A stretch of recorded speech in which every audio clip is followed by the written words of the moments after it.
Hello everyone, I'm OP Tank bringing you another Neverwinter video. My apologies for the big delays.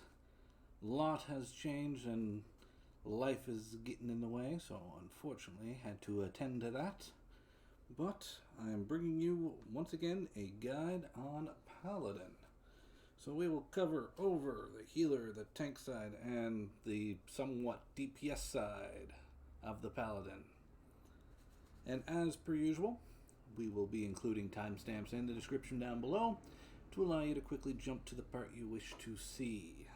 Because I have a feeling this is going to be another one of those long videos. So, without further ado, grab your blanket and pillow, or a lot of caffeine, and let's get into it. So we're going to have the healer. So let's talk about races and ability scores.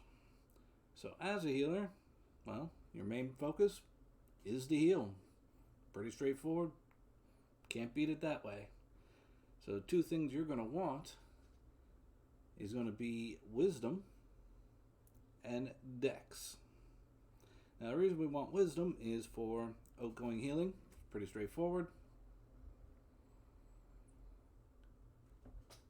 Every time you put points into it, it increases your outgoing healing. Plus, you get some control resist on top of that. Can't complain about it. The other reason we go for dexterity is we do have move speed with it, which is nice, but we want that crit severity because our heals can actually crit. And when they crit, well, the more your crit severity is, the more healing gets done. So that's one of the main reasons why we end up going with the crit severity as a healer. Another option some people like to go with is charisma for the companion influence and some recharge speed. Our heals are based off of our divinity, so we're not too worried about recharge speed. Plus the additional recharge speed is just so small, it's almost not even worth it. And with companion influence, it's minimal. It's not as much as we would hope it would be.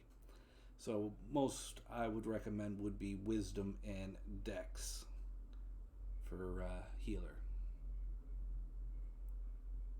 And since we figured out that we want wisdom and dex, we have to pick a race.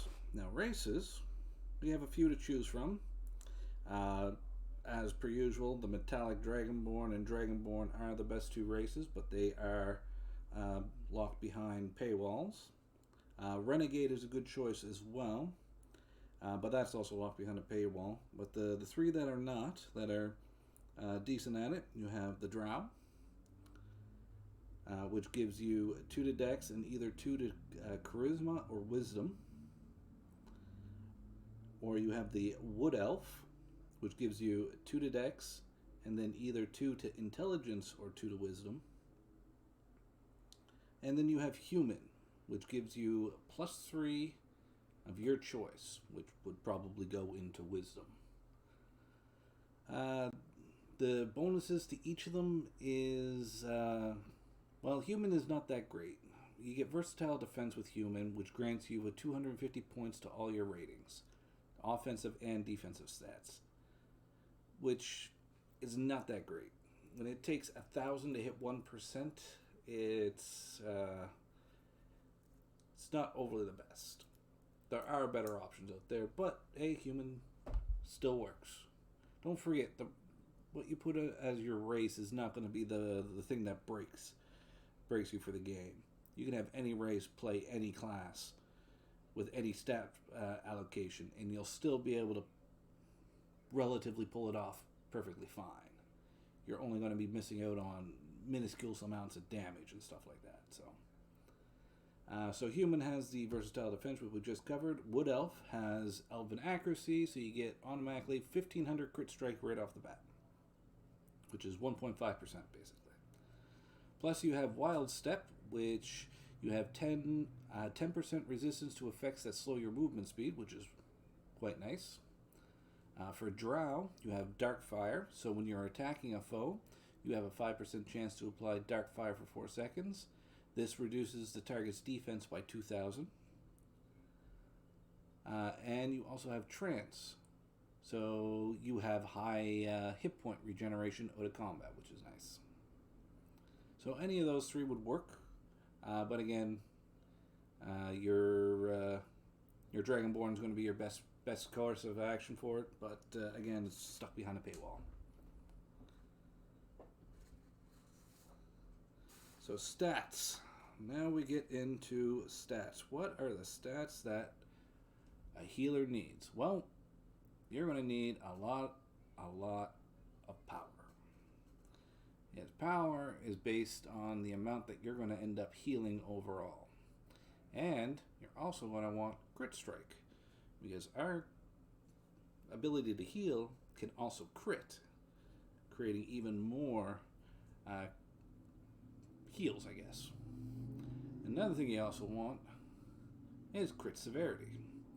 The more crit severity you have, the bigger the heals when you crit are going to be. So those are the big ones that are going to matter. The other ones not really going to matter. You don't need to worry about armor pen or accuracy or anything like that, because you're going to be healing your allies. Now, you're going to be capped on armor pen right off the bat because of the gear. Your other stats are going to be either close to being capped or just a stone's throw away, maybe just over, depending on what gear you end up picking. So I wouldn't worry too much about the other stats, but really focus on power and crit strike for healing. Gear. Well, gear changes a lot. It's tough to say exactly what you're going to want, but I can tell you that you're probably going to want anything that's going to give you a percentage to power. So this particular helm, when you kill an enemy, your power is increased by 5% for 10 seconds. That's a good one to have. Downside is you actually have to kill something for it, which can be a pain in the ass sometimes. But you're probably going to at least get a killing blow here and there, so you're going to be able to get that 5%. This chest plate, the Ebonized Breastplate. So when you damage or heal your target for more than 10% of your maximum hit points in a single blow, shouldn't be a problem if you're stacking your power and critting with your heals. You're going to gain 1% power for 10 seconds, up to a maximum of 10 stacks. That's an extra 10% power. This one, if you remember these beautiful little buddies, are back from Cholt. These ones, when you damage or heal your target for more than 15% of your maximum hit points in a single blow, you gain 1% power for 10 seconds, max of 5 stacks. There's an extra 5%. So again, stacking a lot more power. So one of the best things to use is some of the old gear in that regard. As for the weapon set, Alabaster is a good choice. If you have the Watcher set, that is also fairly decent. As for the other two sets for weapons, the Mountaineering set is not going to be that great for you. It can work, but you have to make sure that you are out of combat. But the build I kind of had in mind, you need to be somewhat in combat for it to sort of work. But also another option, still not out yet, but hopefully it will come out eventually.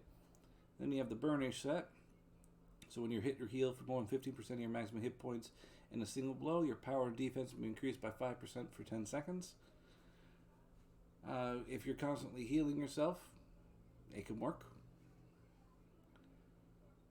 You don't really want to be getting hit, but it does happen on occasion. So this is also another option. You get this with the Seal Sword from the Seals of the Deep. Alabaster is still probably the main go-to, or the Watcher set. Can't go wrong with it. You go into combat, you can go up to 10% additional power and crit strike. So, works out great that way. As for your boots, pretty much anything's going to go here. I haven't been able to find anything that gets % power on the boots. If I might have missed something, please let me know in the comments below. That'd be great. So I just grabbed the one that gained 200 power for each enemy you're engaged with in battle. Usually we're fighting, 5, 6, 7 just people at once. So If not, I'm sure there's probably one that's like 200 power for every ally on your team, so can't hurt. As for the set, I went with the electric collar and the chain restraints. I kind of like them. So whenever you use a daily power, you get 5% less damage and do 5% more damage for 10 seconds. I mainly have it for my tank build. Works fine for the heal build. Now you can change it up if you like. You can go with like Lindras for more outgoing healing and stuff like that. But just make sure not to forget about stacking your power and stuff. As for your rings, there are some old rings that are interesting. Now, unfortunately, they come with an offensive and defensive slot. And it's whenever you kill an enemy, you increase your power by 1% for 10 seconds. So basically, you can get this for 2 seconds. Or, sorry, 2% for 10 seconds. But it does come with an offensive and defensive slot, so you're going to be missing out if you're stacking your Radiant in there. You're going to be missing out on 4,000 and a bit power, so I'll leave that up to you. The math says I wouldn't, but you never know. If you have high enough power, 2%, you might be able to pull it off. As for the chest and pants, currently I'm running with the Prodigies. You get them with the Seals of the Deep from running Lair of the Mad Mage. This one is critical strikes with your power. You get a 10% chance to gain 25 action points. And this one is whenever you critically strike with your powers, you have a 10% chance to reduce your encounter powers cooldown by 1 second.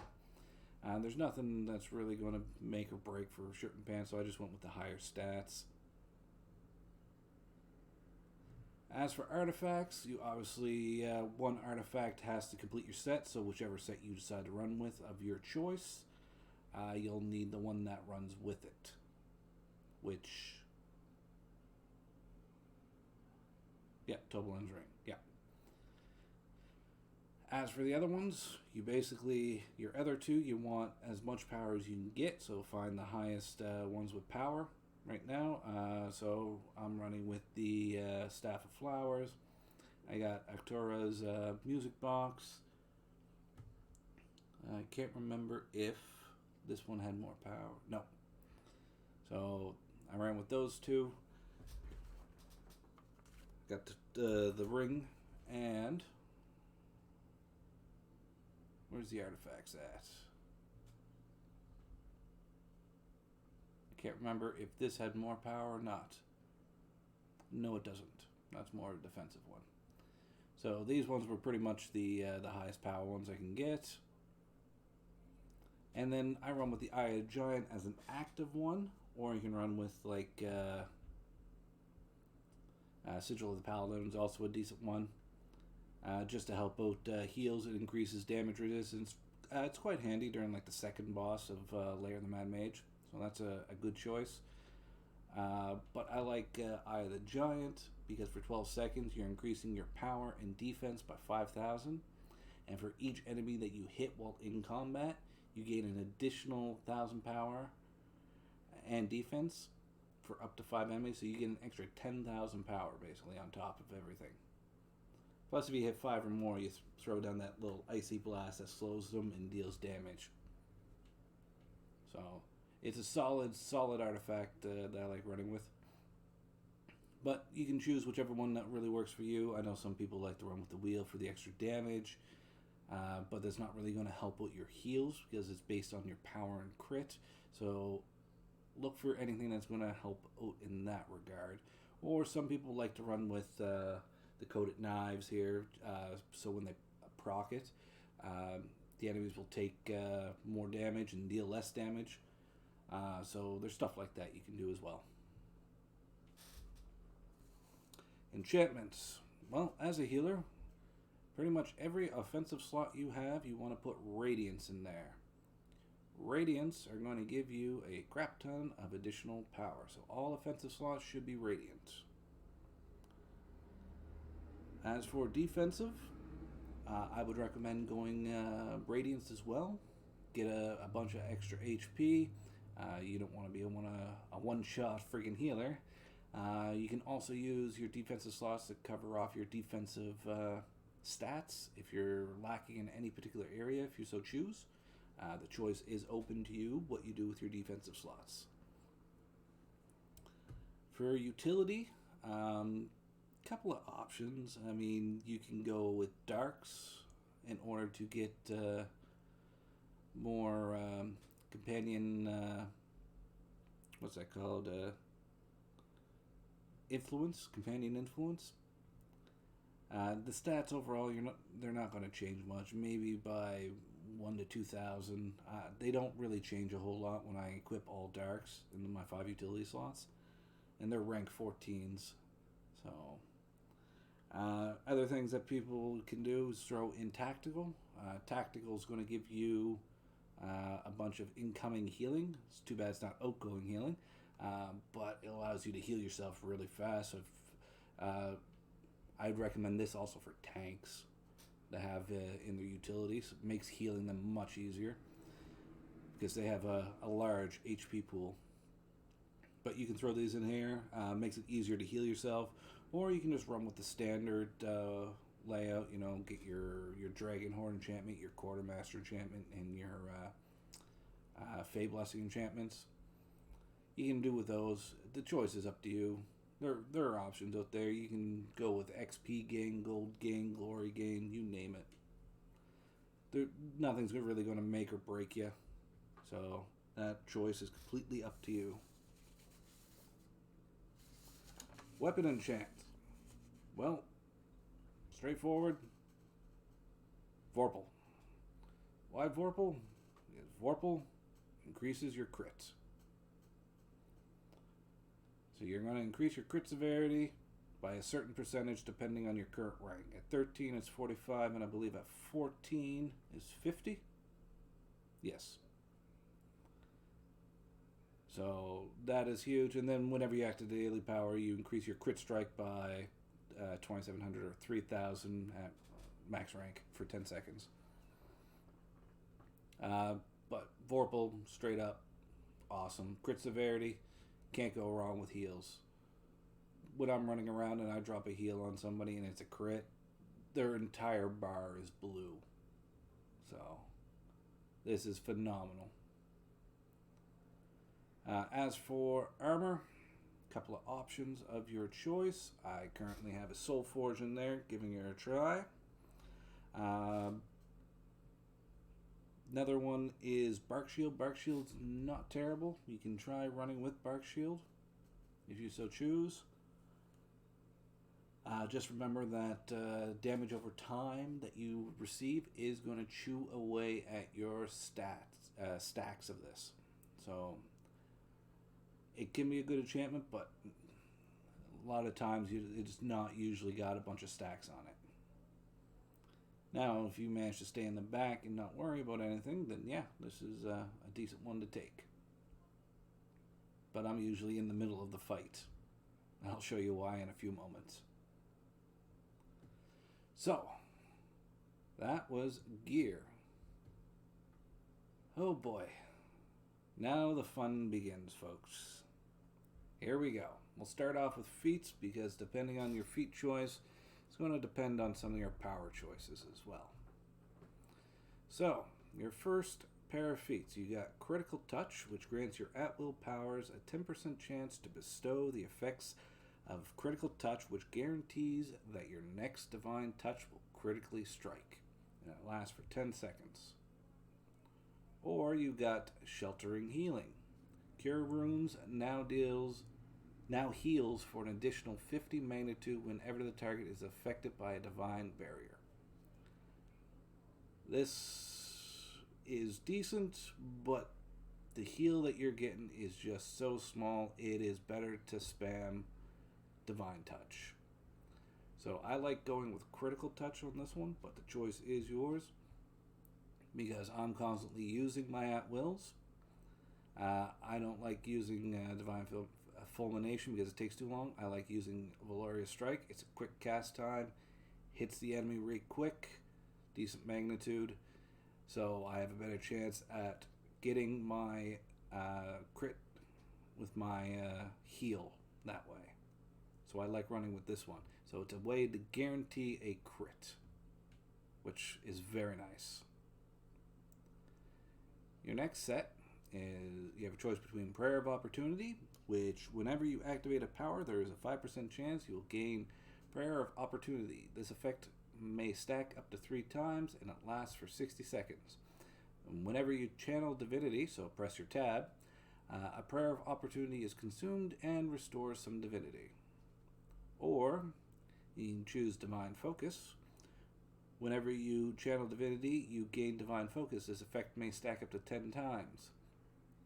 Duration is 30 seconds. Upon reaching 10 stacks of Divine Focus, you gain the effects of Focus Action, causing your at-will powers to restore Divinity when used. This is a pain in the ass to even try to meet the base requirements to get your at-wills to regenerate Divinity for you. I recommend going with Prayer of Opportunity. It's much easier. You're going to be activating powers left, right, and center, healing people. You're going to get a couple of stacks, at least 1 to 3. And all you got to do is hold tab, and you're just going to watch your bar climb really quickly. I'd recommend this one, but again, choice is yours. So your third choice, you have a choice between a Spirit of Austerity. Spirit reduces divinity cost of Smite to 80 and the magnitude of Smite to 450, and reduces divinity cost of Bane to 100 and the magnitude of Bane to 240. So currently, Smite sits at 220 at 900 magnitude. So reduces it to 80 down to 450. So it's almost 3 times less divinity for only losing half the magnitude. And then divinity cost of Bane is 100 and magnitude 240.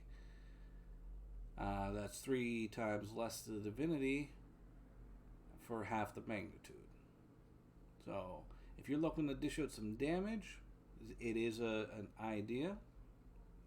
And then you have Enduring. The other choice is Enduring Spirit. So Sacred Weapon now reduces damage taken by 10% and restores divinity over time. I like this one. I use a Sacred Weapon mainly because it also reduces the damage I take. I regen divinity with it, and it adds 40 magnitude to most of my attacks. So it's quite nice that way. But you do have a choice. This one allows you to dish out some more damage, but remember you are going to be burning divinity in order to cause damage. So make sure you're keeping an eye on your divinity so you still have enough to heal people if you do so to choose that one. Then your next 2 choices are Divine Intervention. So Lay on Hands now raises a divine barrier on the target that absorbs damage equal to half the amount of hit points healed for 20 seconds. Or Convalescences. While under the effect of Shield of Faith, convert all divine barriers into hit point recovery, healing any target for the added value instead of erecting barriers. I don't like this one. Only because you don't get your barriers and it lasts for 10 seconds. It is up to you. I mean, it is a quick way to get people up to 100% health, but I really like those barriers, and it seems like the other players really like them as well. So I went with Divine Intervention because that's also something I like to use. It's actually quite helpful, especially in the first fight with Arcturia. where she puts one person in a cocoon, knocks them down to about 20% health. I just look at them, press this button, they're fully healed, and they get a divine barrier on top of that, and then I just swing, hopefully to get to trigger my critical touch. The moment I get critical touch, I drop a divine touch on them to give them a full barrier. And then your final one, you have a choice between Emissary of Warding. So whenever your spells which generate a divine barrier heal critically, the effect of the barrier is doubled. Or you have Divine Vessel. Whenever your divinity falls below 100, you gain the effects of Divine Vessel and may cast healing spells as if they had no divinity cost. Outgoing healing is increased by 20% and lasts for 12 seconds and can only occur once every 180 seconds. That's 3 minutes. This one has merit, but everybody loves the divine barriers. I'd recommend going with this one because doubling up the divine barrier, people's health bars are usually just pure blue when I'm running with them, with the exception of the tank that usually has 550 HP, K HP. So, but again, depending on how you want to play your Paladin, choice is up to you. Alright, class features. There's some kind of useless ones in here, but there's some decent ones too. So, since they updated it, we were only allowed to have one aura active at a time, so you have to make a choice of what aura you want to have active. So we'll start off here, Aura Protection. So increase the deflect rate of self and nearby party members by 2%. Only one aura may be active at a time. So basically you're just increasing everybody's deflect rate by 2%. Not really important. The person that needs to deflect would be the tank, and chances are they're already capped. And everyone else is close to capped. Blessed Wanderer, increased damage dealt by 5% whenever there's no party members nearby. Great for solo play, for increasing your damage. In parties, you can just skip it. Composure, you regenerate divinity 10% faster. Pretty much a must-have. You burn through divinity really quick. You gotta really keep an eye on your divinity bar.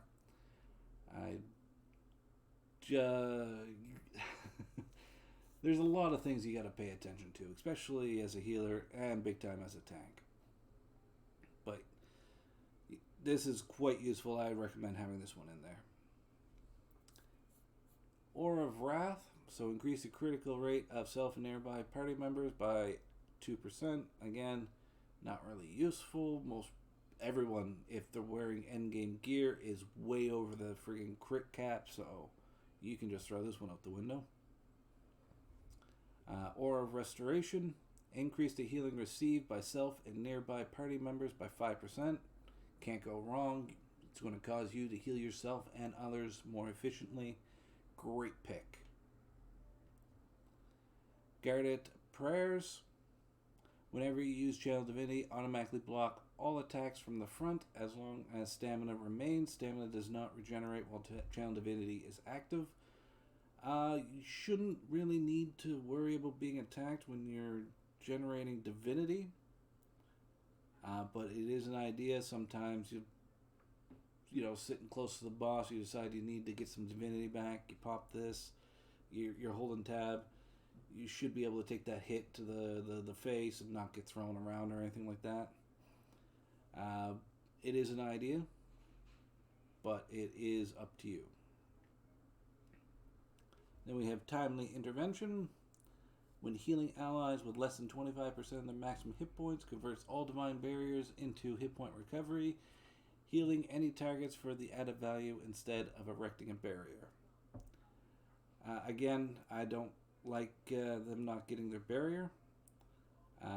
When I heal them, I want them to have that barrier. It is a nice little buffer. Even though that this can be added into their hit point pool, if I crit on a heal, they're going to get full HP anyway, so I want them to have their divine barrier to go along with it, just so they can take those few extra hits.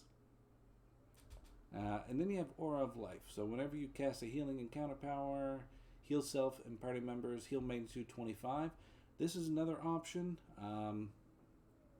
It is a low magnitude, and with this aura, since you're only allowed to have one aura, this one increases your healing by 5% to everyone and yourself, where this is just going to give them a small heal, 25 magnitude. So you're looking at, maybe a 1,000 HP. And when people have, 300,000, it's not a whole lot. For mechanics, we have our shift, which is block, because as a paladin, we are technically a tank or a healer. We still have our block mechanics, which is nice. We have tab, which is channel divinity, so we just hold tab, we stop in our tracks, and we restore divinity.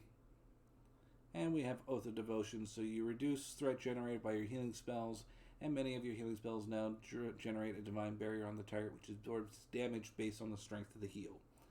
More powerful the heal, the more they get healed, and the bigger the barrier they get. Pretty straightforward. Now we move into our powers.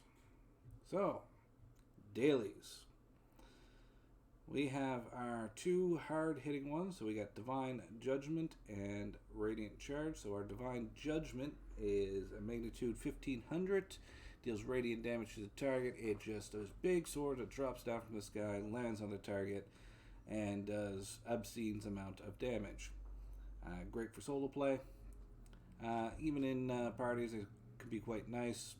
You don't always need to, heal or pop any protective barriers or anything for people. So could be nice to use in a party as well. I like to use it, especially against bosses, just to help whittle them down. But big time against the mimics on the first boss, Octoria, with those 4 mimics that run towards the center. This really helps at whittling them down fast. Your other one is Radiant Charge, magnitude 600. Added effect gives you a knockdown. Does a nice little radius there for you with a nice range. Hits all the enemies. Quite a decent one, great for mobs. You have a Shield of Faith, as per usual. So you decrease the damage taken by self and nearby party members by 5% and increase the healing received by 10% for 10 seconds. Not a bad one to have. This is something you can always keep in your back pocket. I kind of prefer running with lay on hands, but choice is yours. You can run with both lay on hands. You can run with whatever you feel like running with, really. Lay on hands. I really like this one because you get to heal the target or self to maximum hit points. Plus, you add a divine barrier and you remove all negative status effects from the target. So it's like a huge win. I use this all the time during the Cocoon phase with Octoria and the first boss of Lair of the Mad Mage. Just absolutely love it. And then we have Sanctuary. Sanctuary would be phenomenal with the exception that you are getting knocked around like crazy. And the Sanctuary, the moment you cast it, you get knocked out of it, it's over. What a waste of action points. If they made it so you couldn't get knocked around while holding it up, it would be great. But apparently, when it says you are immune to most control effects while channeling the spell, apparently knocking you around is not a controlling effect. So it goes right through, knocks you down, and you lose it, unfortunately. But you summon a divine barrier around you, decreasing the damage taken by allies within by 10%. Lasts for 12 seconds, and you get a heal over time while in there for 600 magnitude, which is quite nice. If they would not allow you to be interrupted when casting this, great. This would be definitely slotted. But unfortunately, I keep getting knocked around. I keep wasting my action points because of it. I'd rather either drop a friggin' Divine Judgment or lay on hands on somebody or myself rather than waste action points on a second and a half of Sanctuary. But again, choice is yours. Maybe I'm just having terrible, terrible luck where I just cast it at the most inopportune times. It's quite possible. Alright, encounter powers. Oh boy, here we go. First one up, Burning Light. This has changed. So you deal radiant damage to all nearby enemies. Magnitude decreases when not fully charged. So the longer you hold it, the more damage you do. Pretty straightforward. You know, if you just quickly tap it, you're going to get 150 magnitude. You hold it for a second, you're going to get 200 magnitude. If you hold it for 2 seconds, you're going to get 250 magnitude. And if you get all 3 seconds, you're going to get the full 300. Added effect, it's got a nice stun. This is actually a decent one. Does come with a nice stun, so it's quite nice. So sometimes I have to slot it. Usually I don't. I run with a different encounter power, but it is an option. Sacred Weapon. I tend to run with this one. I like it. It's got a long ass cooldown, which is a real pain in the ass, but to each their own. So what Sacred Weapon does is deals additional radiant damage after most attacks. So additional damage is going to be 40 magnitude, which is about 1800 damage or so. Decreased damage taken by 10% while under its effects. Lasts for 10 seconds, and I get Divinity Regeneration. So when I'm beating on somebody with my at-wills, trying to proc my critical touch so that my next heal from Divine Touch is going to be a crit to give them a beautiful, beautiful big blue bar, I am regenerating Divinity while attacking them. I love that. Next, Divine Touch. This is pretty much the go-to of the 2 healing spells you really have. You get Divine Touch and you get Divine Shelter. Divine Shelter has a lower magnitude for a higher divinity cost. I'd recommend going with Divine Touch.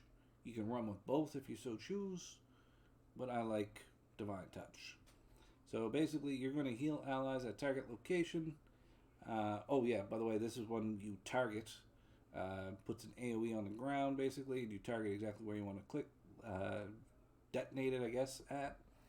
Where this one is Divine Shelter, it basically does this little AoE around you. You don't actually get to place it where it is, so it's wherever you are is where that's going to be. So that's another reason I really like Divine Touch over Divine Shelter. But heal magnitude's 500, and you raise a barrier on people. And when you crit with it, whether or not you have your critical touch going, you're going to double up your barrier. So, plus, whenever you get your critical touch from here, you get a nice little dotted line around here saying that this is next time you cast this within the next 10 seconds, it is going to crit. You know that you're going to give them a full blue bar, which is phenomenal. Smite. Man, this has changed a lot. So, Smite. High damage for divinity cost move. You deal radiant damage to target enemy, and then the magnitude's going to decrease as your divinity decreases. So the less divinity you have, the less damage it's going to do. It might start off at 900 magnitude, but the moment you're down the halfway point, it ain't doing anywhere near 900 magnitude. Great for a starter if you want to pump out a lot of damage right off the bat, but when you don't have much divinity, not overly the greatest, and a single target. Bane. Bane's got a huge divinity cost and medium magnitude cost. Because remember, you only have 1,000 divinity maximum. And this is basically a third of it right here. They do 480 magnitude. But it does do an AoE, and you get to target that AoE. So it is nice that way. But again, you're here mainly for healing. So I wouldn't worry too much about being able to dish out damage left, right, and center. Your main damage is going to come from your at-wills to attempt to trigger your critical touch, so you can keep on healing. And you also got dailies. I mean, you can slot these, not a problem. There is room. There's always room. But usually I run with Banishment when I'm in a party. It stuns the target and all enemies near it for 6 seconds and reduces the primary target's damage dealt by 5 seconds for 6 seconds. It's phenomenal. We find a mob, I drop that, the mob just stops doing whatever the hell they're doing, and they just kind of sit there while we whittle them away. Saves me on having to heal constantly. We already covered Divine Shelter when I was talking about Divine Touch, not one of the lesser heals. I wouldn't recommend it, but you can run with both.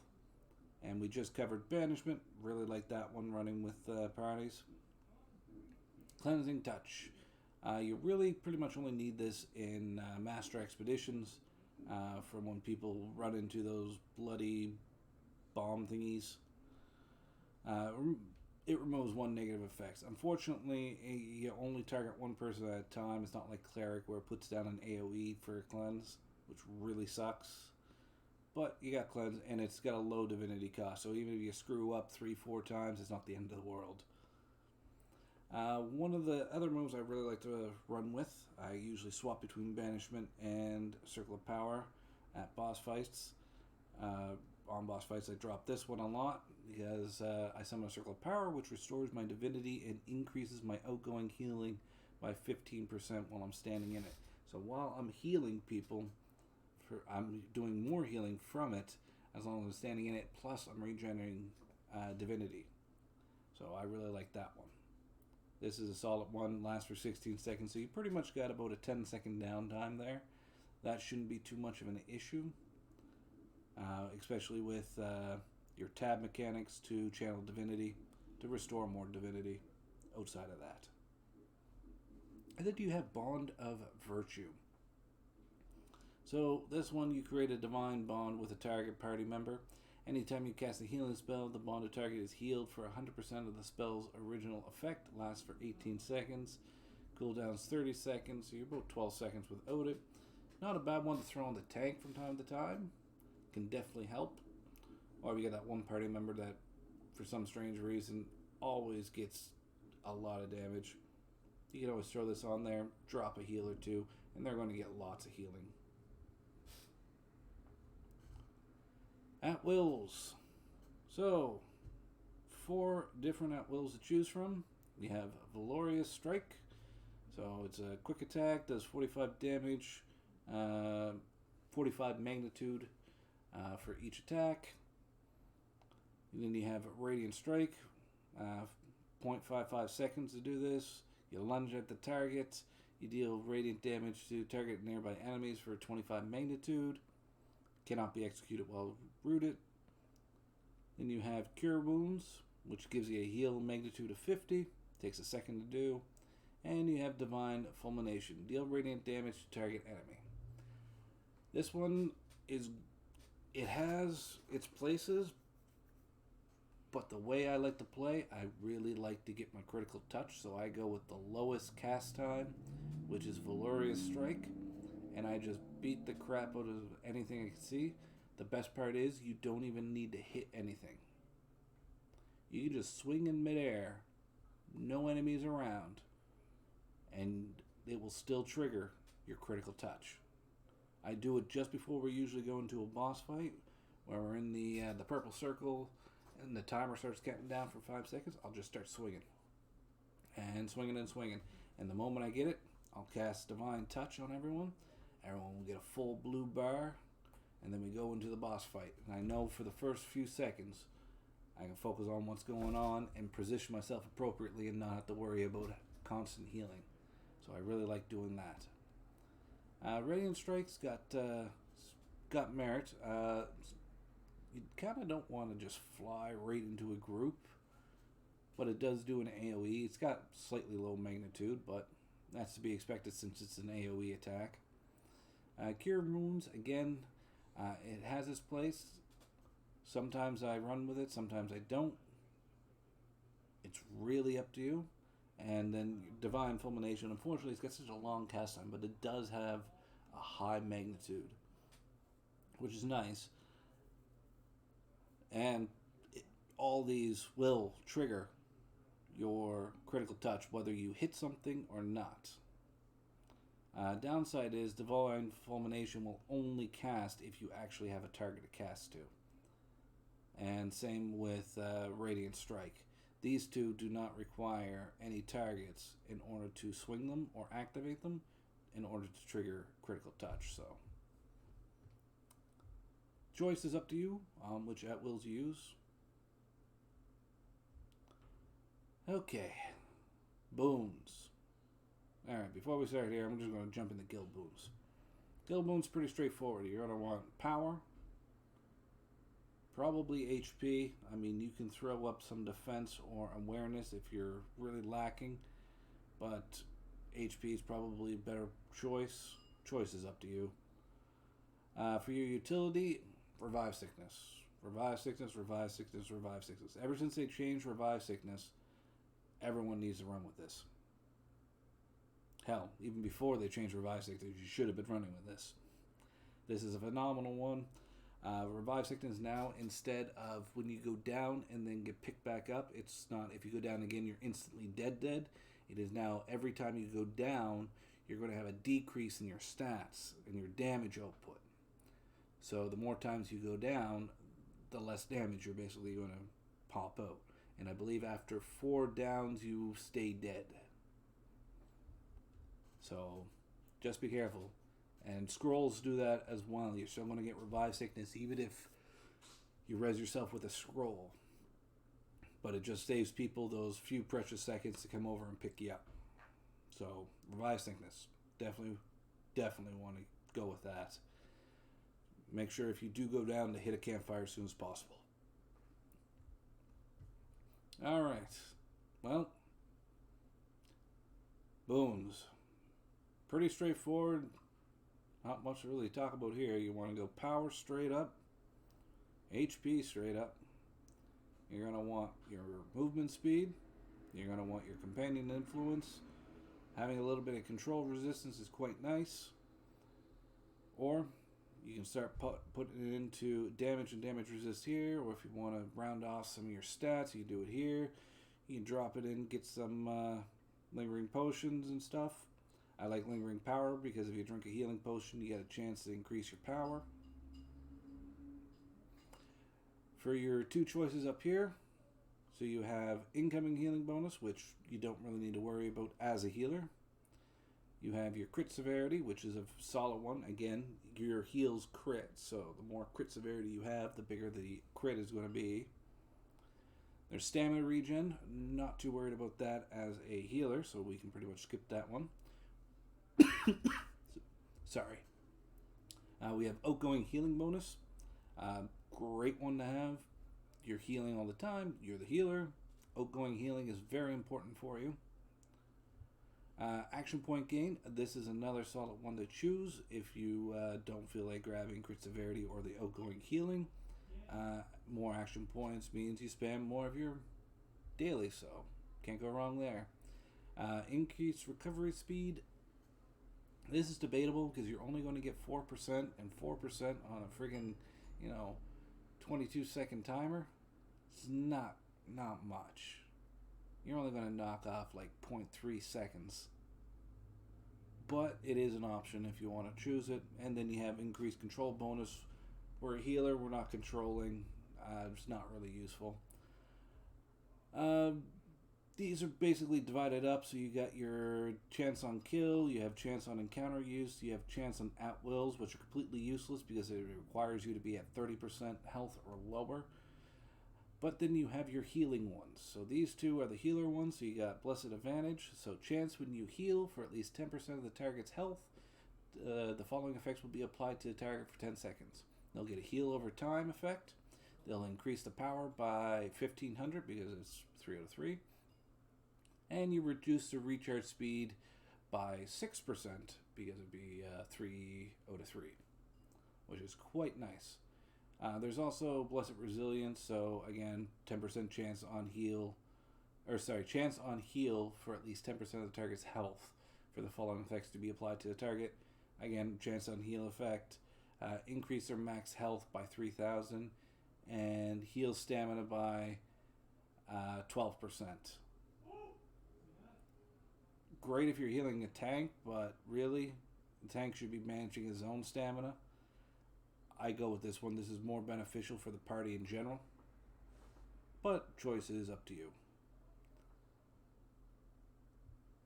Oh boy. Companions. Well, I could probably spend about 15,000 hours talking about bloody companions, so here we go. As per usual, bonding runestones, no change there. Everyone has to put bonding in here now.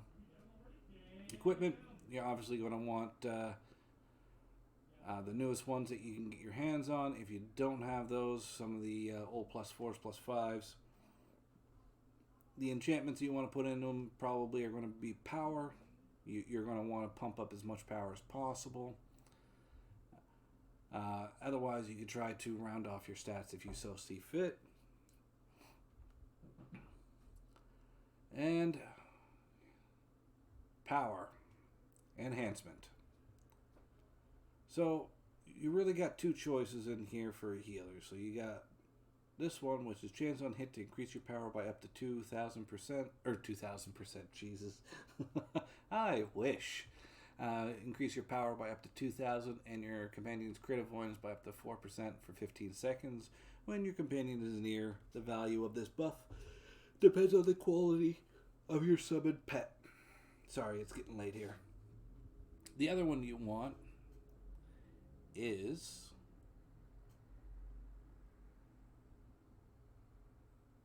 this one. So chance on hit to increase you and your companion's critical severity by 5% for up to 15 seconds when your companion's near. Value of the buff is dependent on the quality of your summoned companion. So if you got a legendary companion, you'll get the 5% or the 2,000 power. These are the two that you would be thinking about getting for a healer. The ability to give yourself 2,000 power or an extra 5% crit severity is phenomenal. Offensive slot. There are so many things you could choose here, but really the best one for you is the Baby Deep Grow. It gives you 8,000 power. Just straight up 8,000 power in an offensive slot. Gotta love it. But there's lots of choices out there. For your utility slot, I'd recommend getting the Alpha Compy. This is going to increase your power by 5%, and it's doubled if you're running in Chult. So if you're doing any of your quests, need to finish off a campaign, do a hunt, stuff like that, or you're doing the new Legacy campaign, great way, great one to have. But again, lots of options in there. As for your defensive, you kind of want anything that's got outgoing healing on it and power. Anything like that is what you're going to kind of want to look for. Because you want lots of outgoing healing. Where are you?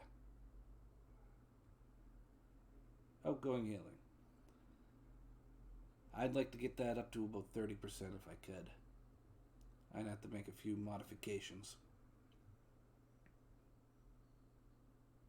I can upgrade that next level, get that up to 10%. I could probably get another one and replace that one. As for your summoned, can't go wrong with an augment companion. Ones that everyone really likes are the Bullet Pup.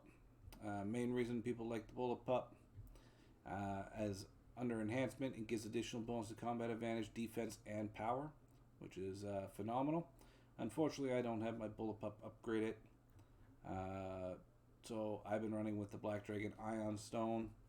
This one gives me hit points, crit avoidance, and defense for my tank build.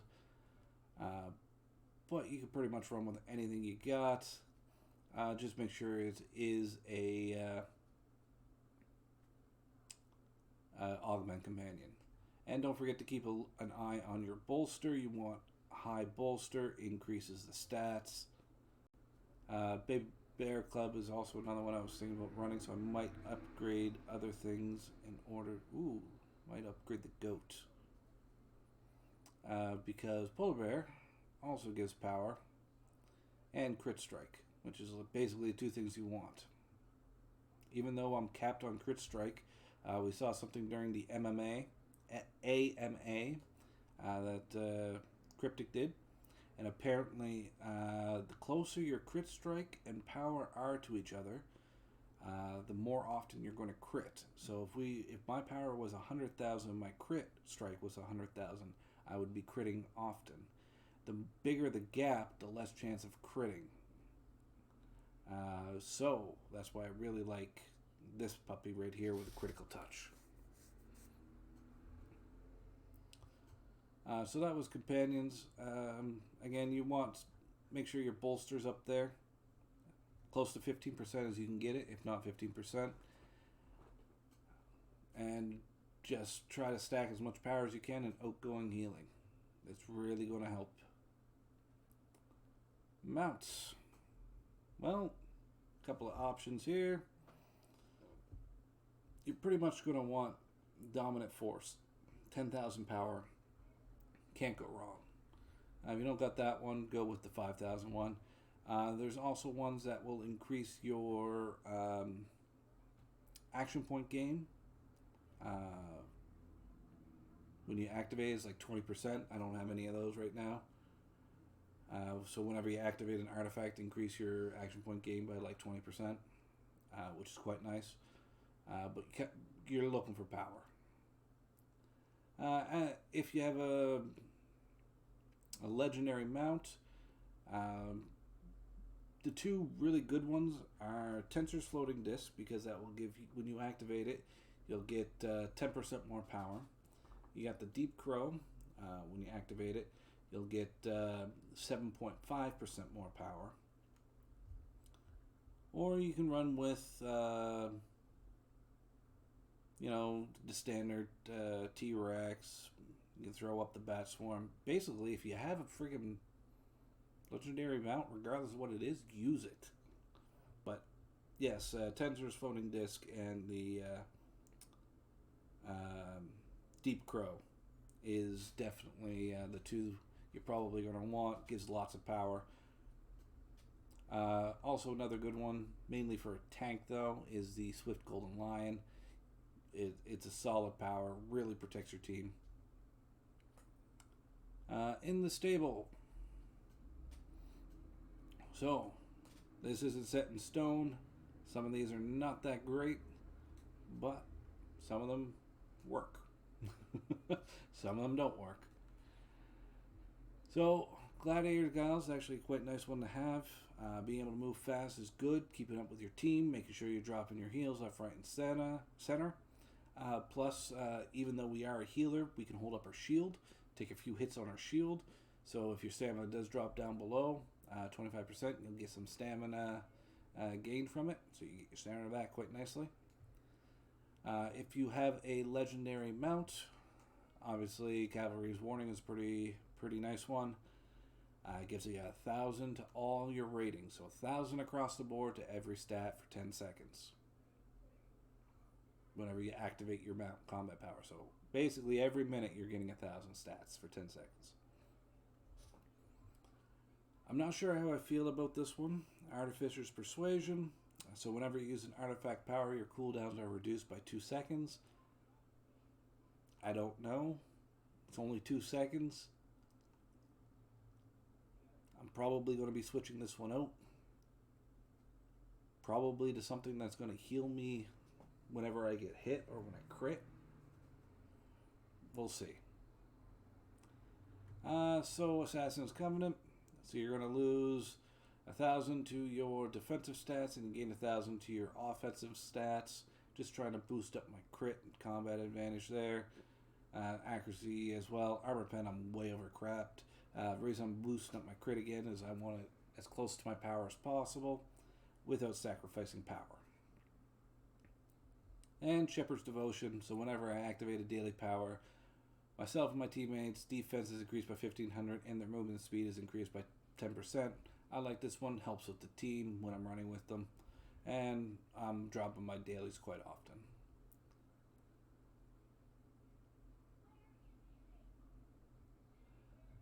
If you don't have a legendary mount, or if you don't want to run with the Artificer's Persuasion, when you activate an artifact to reduce your cooldown, You can always run with some of these other ones, so like Barbarian's Revelry. So whenever you perform a critical strike, you're healed for 1% of your maximum hit points. Just a little something on the side there to heal you. Again, if you deflect, you can receive a heal over time, or if you're stunned, knocked, or immobilized, heal over time. Stuff like that. Great for on a tank build. Your options are limited on a Healadin, but the options are there for you.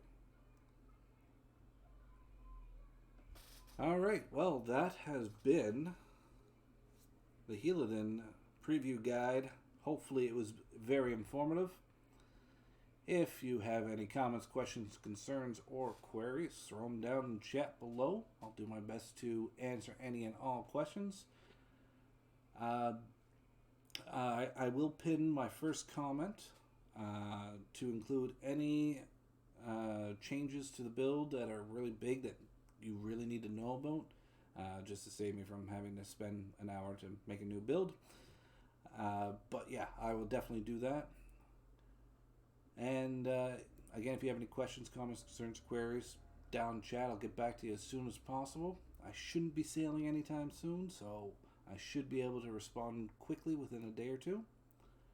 And, well, if any of the information was wrong, please let me know. I'm hoping that most of my information I passed on to you was accurate, or at least as accurate as it could be. And yes, that has been my build. I hope it helped you, and I wish you all the very best. Good night, everyone.